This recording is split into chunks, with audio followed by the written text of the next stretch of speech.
Good afternoon, ladies and gentlemen. Welcome. My name's GBay99. I hope you all are having a wonderful day. Today we have a very special video for you. Today we are taking Irelia mid lane.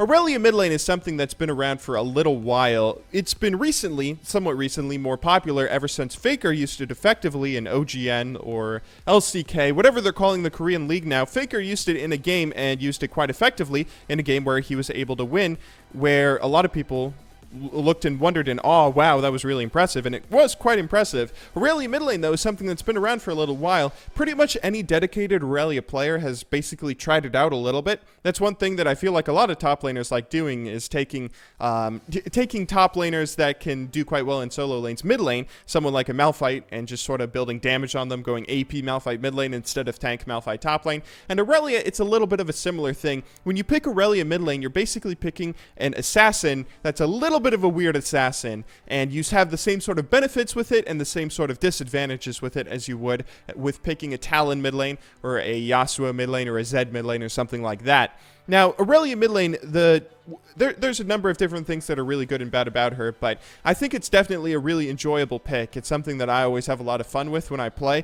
It's something that's a little bit, you sacrifice a few things. For instance, you sacrifice a little bit of damage. You don't typically have as much burst damage as other assassins, but Irelia really is in an odd position where she deals a pretty surprising amount of burst damage for having a kit that doesn't really feel like it's intended to burst people down. She has a surprising amount of burst damage once she gets to Sheen and Triforce especially. But anyway, going into this game, the gameplay you're watching currently is just a game of Irelia versus Ahri mid lane that I recorded the other day. It was a pretty enjoyable game. I had some good and bad moments all throughout it, but it did sort of, I think it does a good job in highlighting some of the good and bad things about this matchup, or about taking Irelia mid lane rather. So for instance, in laning phase right here, it's the laning phase in Irelia versus, pretty much Irelia versus anyone mid lane, you're going to get harassed a little bit. People are going to try and harass you because you're a melee character and they're a ranged character. Now, it's a little bit different with Irelia. They can't really try and harass you in the mid game and the late game because your Q is typically long enough range that you can gap close onto someone and just go for a full-on trade if they try and harass you down with an ability or two. But with an Ahri or someone like a Ryze, someone who has consistent spells that they can throw out at you, you have to be a little bit careful there of them dealing so much damage to you that they like out-trade you and get you low enough to a point where they can kill you with Ignite or something, because Ignite is another thing you have to be a little bit more cautious of since you're not laning against someone that has teleport. But in laning phase, even though your opponents might be harassing you down a little bit more, in a similar way to top lane, you play the lane a very similar way where you're just sort of passive levels 1 through 5 and then get a lot of killing potential at level 6 or when you get your Sheen. But it's a really similar lane to top lane, except for the fact that you also have a lot more killing potential. Everyone that you're playing against is so squishy, you can burst them down so quickly, like I did with Ahri right there. I mean, your abilities, once you get that Sheen especially, you have a lot of killing potential. I took Ignite this game. You can also take Teleport, but if you take Ignite, then that's another instance where you will get more opportunities to kill your lane opponents. Anyone that's played Irelia top lane has probably gotten the sense of joy that you get when you play in the late game. You find an AD carry or a mid laner that steps out of position, and then you just burst them down so quickly, and they don't even get their ultimate off. They can't even flash away. You get a very similar thing going on with Irelia in the mid lane, and it's very enjoyable, obviously, if you ask me. The thing with Irelia mid lane in the late game, though, is you actually have a few different responsibilities from Irelia in the top lane. Typically, when you play Irelia in the top lane, you have one of two options in team fights and skirmishes in the mid and late game.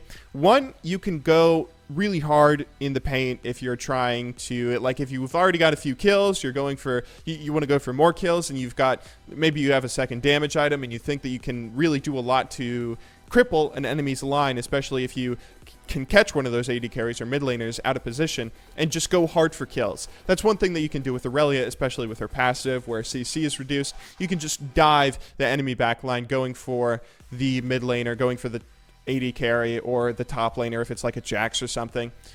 But with Irelia, you can also not do that. If you have an even lane or if you lose your laning phase, you can just sort of peel for your AD carry. You can just get good stuns off. You can go ahead and be the front line yourself and be the tanky person that the enemy team has to focus and fight right back. And you can deal a pretty surprising amount of damage to tanks and to to tanks or anyone in the front line with your true damage, and if you get like a Wit's End against a Malphite. There's a lot of different situations I could ramble on about being an Irelia player.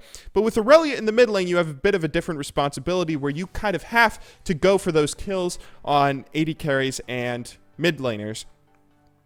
Because you're playing Irelia in the mid lane, you have a different set of responsibilities being a mid laner compared to top lane, where top lane you're more of a bruiser, you're more of the front line yourself. Mid lane, you're supposed to go for those kills. You need to be the bursty assassin that typically goes down mid lane. You have to be the Talon, the Zed, the Yasuo, whoever, and go for those bursty kills yourself. That's something that's pretty easy with Irelia, and if you are able to have a successful laning phase, it's something that you can definitely do quite... I think you can do it quite easily, and it makes Irelia quite useful. But I think Irelia mid lane is... it's definitely a little bit different.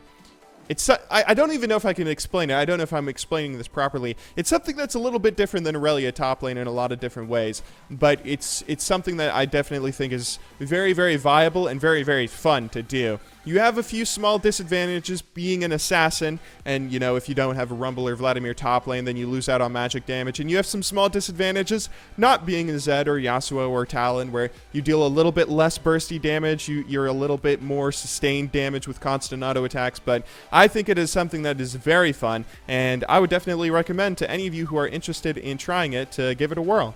Anyway, though, I will, of course, see you all tomorrow. I hope you guys enjoyed today's video, but until then, thank you very much for watching. Good luck in solo queue, and have a wonderful day.